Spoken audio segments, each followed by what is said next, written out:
Cultivar o hábito de estudar dança do ventre em casa.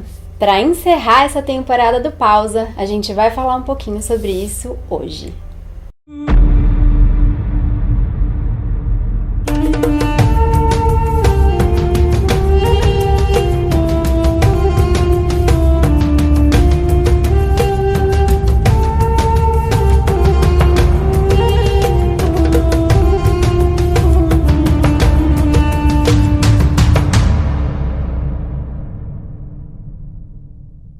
O grande desafio agora tá aqui: cultivar o hábito de estudar em casa.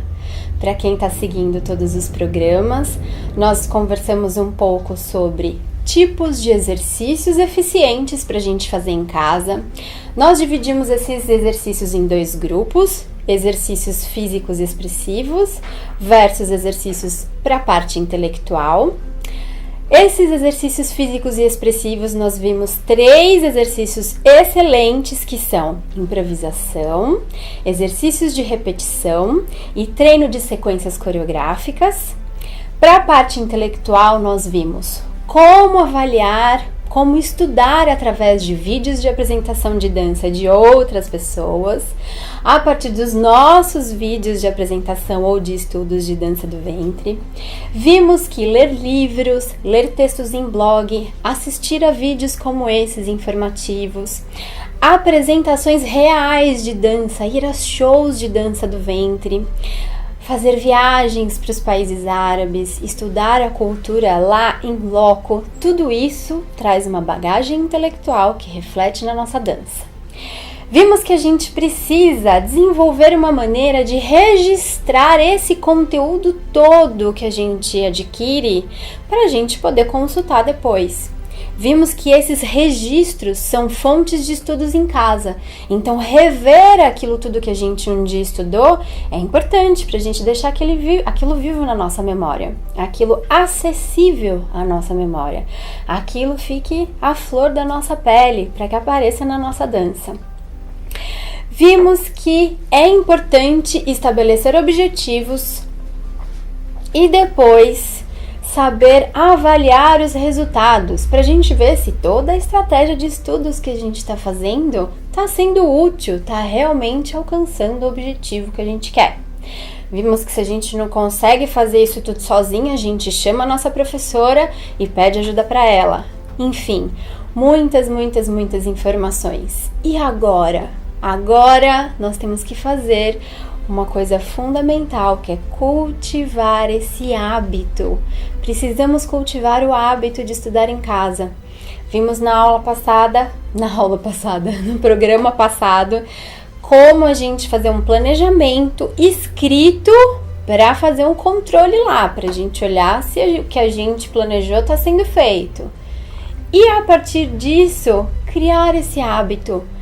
Todo mundo sabe que hábito se cria e que às vezes é difícil mudar um hábito antigo ou criar um novo hábito. Precisa passar essa parte vou fazer uma analogia com o mar, seria a parte da arrebentação das ondas, que é a parte mais difícil, a parte mais hostil. Você tenta entrar no mar, a onda arrebenta em cima de você, você engole água, entra areia na orelha, mas é assim mesmo. É chato, precisa ter essa resistência, precisa ter persistência, precisa insistir. E depois que o hábito estiver lá instalado, tudo vai fluir de uma maneira muito mais orgânica. Todas as vezes que você estiver lá desistindo do seu planejamento, desistindo de fazer com uma preguicinha, lembra dos benefícios, é uma boa estratégia. Estudo sempre agrega coisa boa pra gente, sempre. Então lembra daquilo que você vai se beneficiar.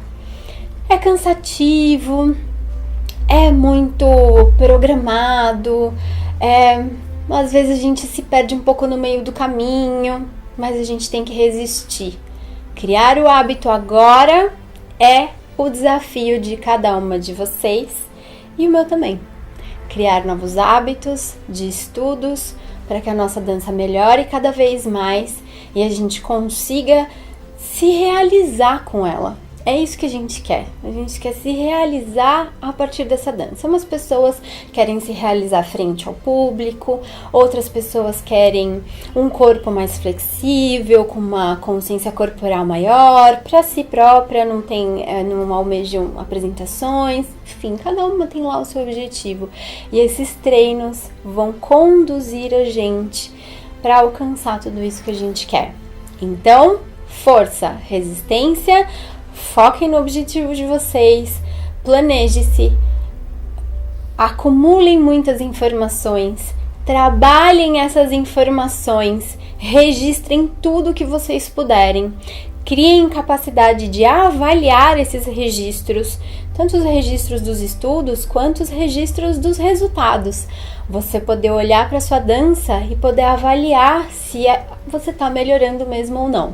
E se você não conseguir fazer isso sozinha, procure uma ajuda. Pode ser a sua professora, dar as aulas regulares, você pode contratar uma professora para te ajudar a fazer isso com algumas aulas particulares. E isso eu não tô falando só para quem é iniciante, intermediário, para as avançadas e profissionais também. Não é um assunto que atinge só o começo da dança. É um assunto que atinge a vida inteira na dança. Até depois de um certo, quando a gente começa a se profissionalizar, fica mais difícil ainda. Porque muitas param de fazer aulas regulares, então param de ter contato com uma pessoa que funciona como uma orientadora. A professora da aula regular, ela fica te orientando, agora você melhorou nisso, é bom a gente atacar nisso. Ela prioriza, ela te diz quais são os objetivos melhores para atacar naquele momento. Quando você se destaca desse tipo de orientação, você fica sozinha. E aí, precisa de mais força ainda para não perder o fio da meada, para não desanimar, para não se desorganizar e não se perder. A perda do controle de todos esses itens, do domínio de todos esses itens, do domínio do quanto você está estudando, do domínio do quanto a sua dança está progredindo, a perda disso faz a gente desanimar e achar coisas, por exemplo, que a gente não está se desenvolvendo. Isso pode ser verdade, porque a nossa estratégia pode estar errada, mas pode não ser verdade. A gente só pode não estar conseguindo enxergar por causa dessa bagunça que virou, por causa dessa perda de registro de coisas concretas em que a gente pode olhar e avaliar o que está acontecendo. Então aqui vocês têm um material que vocês podem sempre recorrer, os programas estão lá. Todos os programas estão disponíveis no meu canal no YouTube ou na minha página lá no Facebook. Todos os programas que falam tanto dos exercícios quanto dos conceitos, como organizar tudo isso para a gente conseguir resistir bravamente a esse momento de criar um novo hábito, isso se inserir na nossa rotina e a gente conseguir desenvolver melhor ainda a nossa dança de uma maneira mais consciente, de uma maneira mais prática, sem perder tempo, podendo se apropriar de todo o conteúdo que a gente consome. Esse é o meu desejo para vocês hoje. Hoje não é dia de dica, hoje é dia de desejo.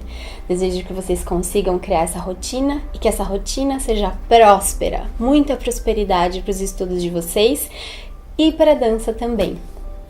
Esse daqui é o programa que encerra esse assunto. Como estudar dança do ventre em casa. E no próximo programa eu já começo com o próximo assunto, que é as nossas relações no mundo da dança do ventre. Relação de aluna e professora, relação de sócios, relações entre bailarinas que são colegas, todas as relações. Então, tá aqui aberto para você. Se você tem alguma pergunta, alguma sugestão, gostaria que eu falasse sobre alguma relação específica, manda aqui pra mim, eu vou adorar saber. Se eu puder falar sobre ela, vai ser muito legal. Eu aguardo vocês, sigam os programas e até a próxima temporada do Pausa.